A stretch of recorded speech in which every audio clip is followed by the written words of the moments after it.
Oui, je pense que ça change. Et je pense que le NSI et tout ce qui est sciences informatiques prend de l'importance. De toute façon, dans les carrières du futur, vous en aurez besoin. Maintenant, des fois, on fait une université, on fait une école d'ingénieur, mais on se rend compte que c'est pas ce qu'on voulait.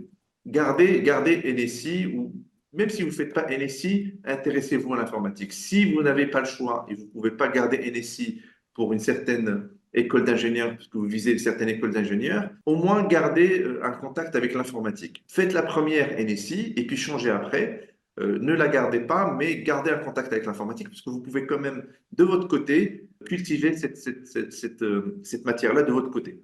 Vous n'avez pas besoin de l'avoir à l'école, mais ça va vous demander un peu plus d'efforts, un peu plus de travail personnel, mais c'est très utile. Gardez-la vraiment, vraiment, c'est important.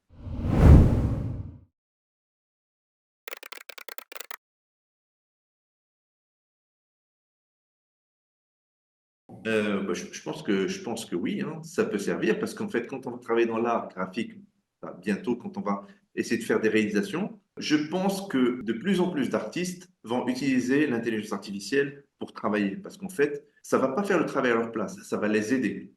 Et il faut être artiste pour pouvoir exceller à réaliser, à faire des réalisations avec l'intelligence artificielle. Du coup, si on maîtrise les outils d'informatique, on sait comment ça fonctionne, donc on sait exactement ce qui se passe derrière. On sait exactement comment ça va fonctionner.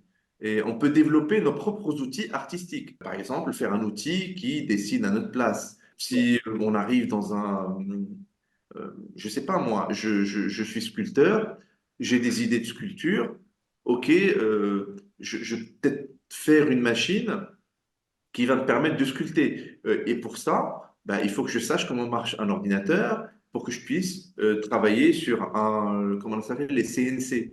C'est des machines en fait avec des petits moteurs et puis faire la sculpture à votre place pour savoir la contrôler, pour faire des formes spécifiques. Donc, je pense que des connaissances pratiques en informatique, ça peut être très, très utile.